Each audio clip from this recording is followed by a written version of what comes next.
Hello and welcome back to Solid. My name is Jake. Thank you guys very much for joining me. Today is Friday, May 30th. It is 10:25 p.m. and I guess the Battlehawks are the XFL conference championship team champions, whatever. Um, I don't want to do this, but I said that I would do a reHawktion. But I just want you to know that I don't want to. So I'm gonna, but I'm not gonna like it. That listen, if that game stayed being a piss storm and like with puddles all over the field and it didn't drain, I'm in. I'm in. The game was very fun when you could like with Jarvie and Howard running the ball. What did he run the ball? Jarvie and Howard running the ball 19 times. Every time he runs the ball, every time he's on the field, he's running the ball is gigantic, like fist size, not my fist or arm, because I have woman arms, I have dainty arms. I have to whenever I get a new watch band for my watch. If you're watching this on Solid Pod on YouTube, you don't have to watch it if you don't want to. You can listen to it on at Solid on Apple and Spotify. If you're listening to it and you want to see my tiny woman sized watch band, you can do that at Solid Pod on YouTube. That's how I'm going to do that today. But I have very dainty arms.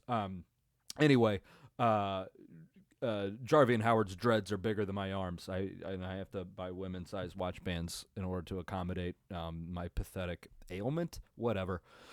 He was a lot of fun to watch running. The water splashing all around everywhere. His dreads are got to be 25 pounds a pop, just like slinging and slanging everywhere. That was a lot of fun. Then when the field drained and it was just kind of like a wet shithole, it was like, oh, like we went from an absolute classic to just kind of a 13-8 game with a bunch of backups. That's what we that's what this game turned into. It was like, yeah, this fucking rocks. Donovan West, backup right guards playing center, can't control a snap at all, dude. That guy, he looked like me and you out there. That guy was just launching that ball, just reckless abandon, slanging that thing. It's a good game. Okay, let's say this. This is how I'm gonna phrase this. Frame this. If a game that ends 13-8, um, is less fun when the wide receivers are wearing gloves. When they have to take gloves off because it's so wet, like when Ja'Cour Pearson hit that corner with a nasty double move. Dude's knee looked like it should have exploded. Speaking of knees exploding, they stopped and they showed that ref on the far sideline, like right when they got out of the rain delay, and this ref is on the sideline. He slips, brother. That man's probably, I don't know, what am I, 33? That guy's dead, probably damn near twice as old as me, and he slips and falls like that. If that happens to me, I'm an ACL survivor. I'm a post 30. I tore my ACL after I turned 30. I ain't never going to be the same. If that happened to me, I'm going out on a stretcher. I'm dead. And that guy, his body mangled. He looked like a Family Guy character getting hit by a truck. That guy was mangled. But no, that was it.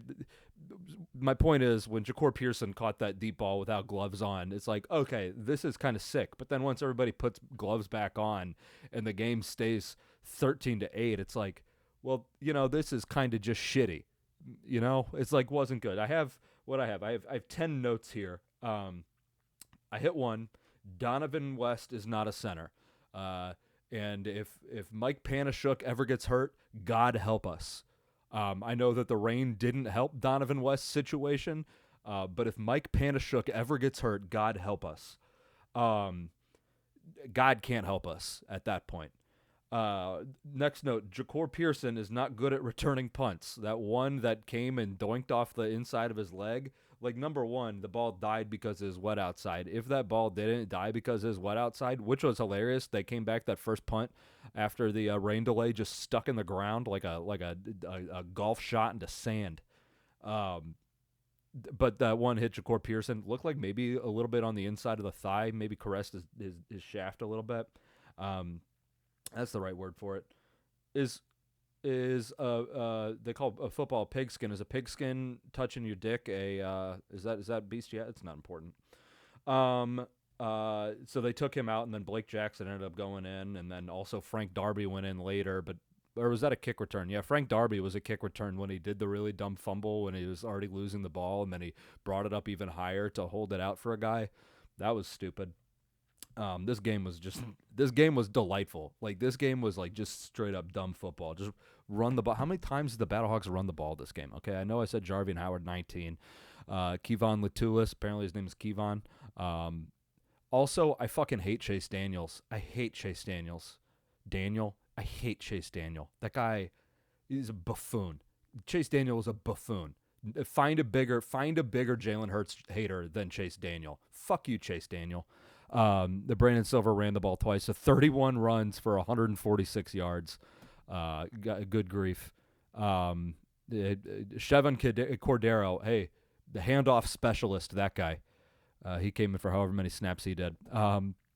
I don't know. Yeah, no, this game was nothing to anybody. I will say I don't think I saw Travis Feeney or Pita Taumoi-Penu in at all, and it was against, I believe, mostly the DC starting offensive line. Which one of their guys went down? Maybe I should start with the injuries. Not start because however many minutes into this I am. I'm 6 minutes into this, and I want to be halfway done.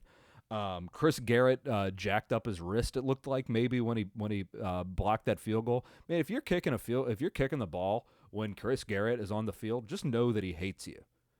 He won, and they don't bring it up near enough. Chris Garrett, reigning UFL Special Teams Player of the Year because he blocked 2 punts against DC last year in one game. And he blocked a field goal today, and I'm assuming jacked up his wrist because he went off the field and into the locker room immediately afterwards, which kind of sucks.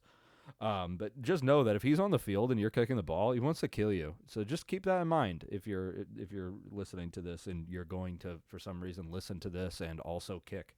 You shouldn't. And then Freedom Akinmaladun also went down. We don't necessarily know what the hell happened there. They didn't show us anything. That what's his name, Brock, whatever his dick, was interviewing Jordan Tamu on the sideline, and then he was just like, "Oh, it looks like somebody's down." And then Fox went to sad music, and then we're like, "Oh, okay, well then." And then it showed Freedom Akinmaladun. It's like, "Oh, that is really shitty. I wish that didn't happen." But only one guy. I mean, we don't know how he got hurt. A general assumption, it seems like a good one knowing what we know, probably has something to do with the ground, but given one guy on each team going down because with a shit ground like that, not bad. Oh, and then also Blake Jackson maybe got conked. He got his head took off, and then it made it seem like he had a concussion. I didn't pay attention if he went back in or not after that, but he was pretty pissed off about having to go into the tent. So, I've had my fair share of concussions. We were actually just talking about this today when I got my first concussion. I want to say I was very young. I want to say I might have been like kindergarten, maybe even before that. Like because we were walking the dogs through the neighborhood and we heard somebody doing like a little bit of batting practice or something like that, or doing that thing. You know how like they have like the long like 8-foot stick with a baseball on the end of it, and then you swing and hit it like the person's swinging that ball in, and then you're supposed to swing. We kept hearing that, and it reminded me like, oh, instead of doing that, my white trash family, my dad just spray painted a baseball-sized dot on a tire. The cool thing about that thing with that you're actually supposed to use is that you can swing through that. But when you swing a bat at a tire, you don't swing through the tire. And also, we didn't have a baseball helmet. So I'm pretty sure that was my first concussion. Because the bat just straight up bounced back and whacked your boy right in the noggin. It's not important. Chris Garrett hand, Blake Jackson conked, Kevon Latulis. Kevon Latulis. I thought that was very funny during this game too. These are the things that I took away from this game, was just how silly it was. Kevon Latulis ran a guy over, and then like stuck his hand down to pick the guy up who roadblock tackled him. And the guy didn't put his hand up, so Latulis just grabbed him by the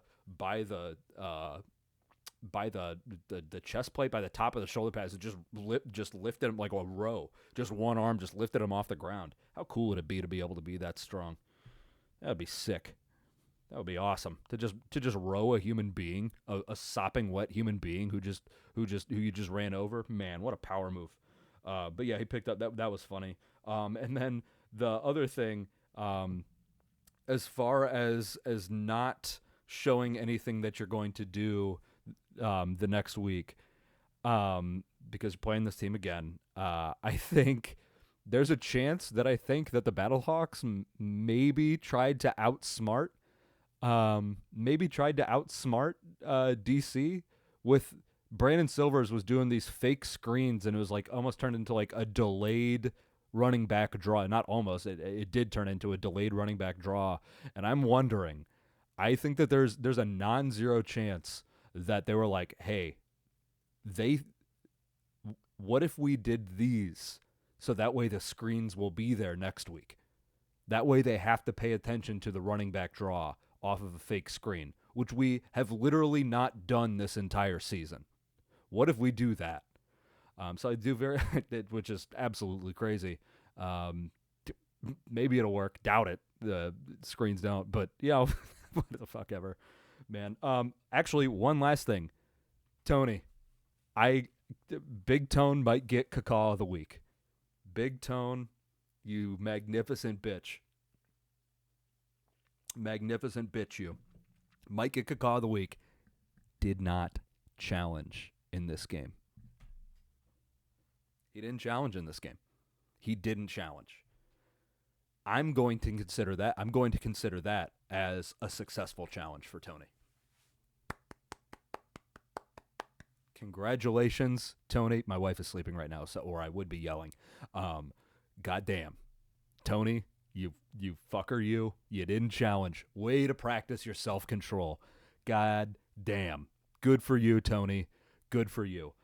Okay, that is my reHawktion. There was nothing to this game. It was fun while it was sloppy, and then once it wasn't raining and pissing anymore, once you couldn't see the puddles in the middle of the field, they kept running these plays where because the biggest puddle was in the smack dab in the middle of the hashes, and then they just kept running up the middle and keeping the ball in the middle of the hashes, right in the middle of the puddle. It's like, guys, why don't we run something to the outside so you can play it, so you can at least snap the ball while it's not sitting in a half an inch of water? Like, what are we doing? What are we doing? But anyway, yeah, so the game was fun when it was super sloppy, and then after it was super sloppy, it was just like, this is kind of just bad. It really for a half there really had the makings to be an all-timer. And then and then it kind of toned down. You know, we had an opportunity for a lot of dumb shit to happen. And then it didn't. Okay, so the plan for next week, I will be back with you every single day. I'll probably have maybe one or two longer things in there. Definitely will have one or two longer things in there. My plan on Monday is to do maybe like my own UFL awards, because they do like the what's it called? It's like the player of the year and the awards. You know what they are. Not my awards. I probably will throw in some of my awards, like the cacaw of the year, the of the year, big old dumbass of the year, those kinds of things. I'll make sure I'll tie those in there too on Monday. But I'll be back with you with something every single day this week, and I'll get a I don't know if I'll do a recap for this one. Definitely not going to do a recap for this one. But I will do a recap of the Week 3 game, given that was the last time that these two teams played each other. Find out exactly what went wrong in there. Watch all that shit again. Because that's the most important one. That's the most important game between these two. That's the film to watch. Is what happened in Week 3. So we'll watch that. I'll be back with you, every single day this week, Monday, Tuesday, Wednesday, Thursday, Friday. Not this week, next week. But that is it. The season is over. The regular season is over. Battlehawks are 8-2 with a 2-game lead over the DC Defenders. It seemed like this whole season was going to come down to this Week 10 game, and then it really didn't. Kinda, I don't know. It's a 6-game win streak. That's a good way to go into the playoffs. An 8-game win streak wins you the entire goddamn thing. 2 more games, just win 2 more games. That's not a tough thing to do. Win 2 games. You've done it. You've done that 3 times in a row already. But Battlehawks again, 8-2. That's the final like numbers and everything. They had let's do this math real quick. And I say do the math. I'm going to type it into a calculator. They scored 231 points. Only had 163. That's a plus 68 scoring differential. That's really good. I believe that'll probably end up being the biggest scoring differential. The only other one could be Michigan, who has 233 points to 179. I don't know, but it's a big scoring differential. Battlehawks were 4-1 at home, 4-1 on the road, 4-2 in the conference. They had, I don't know what the strength of schedule, how they do that, 4.3 strength of schedule and 4.11 strength of victory. I don't know why I read those, because I don't understand what those words mean, because there's not a key here to telling me what that means. Anyway, yeah, that's it. That's the regular season, guys. We made it through. It seemed like the last 2-3 weeks were all just kind of a waiting game. Battlehawks only needed to win one game. 3 weeks ago, Battlehawks only needed to win one game in order to make it into the postseason, and they did that week, and then it just seemed like it was a waiting game. Not that long, because it's only 2 weeks, but we're in the end game now. Got a game at home, and they earned the game at home too, so that's pretty sick. So that was good. Yeah, not a whole lot of people got hurt. It's fine. It's a good season. Good regular season. Got a little bit of twist and turns there. Got a hurt quarterback.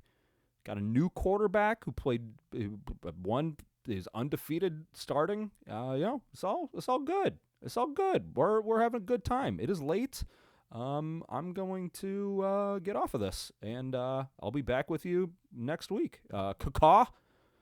Go Birds. Go Iron Birds. Caw is the law. Anything you say to anybody. Anything that you say to anybody, they're going to be able to understand and be like, oh, that guy's just that's a Battlehawks guy. Like, there was a guy came up in my door today, knocked on it. I was trying to, like, some fucking JB roofing guy open the door. He just said, hey, how's it going? I said, I'm not interested. And I closed the door in his face. And then I looked out the window and he shrugged.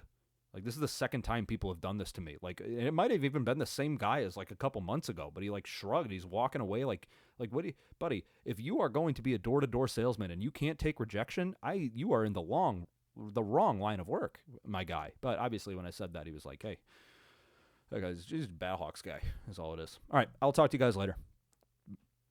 XFL conference champions, man. XFL, the regular season conference champions. Knock on wood for that one. I'll talk to you guys later.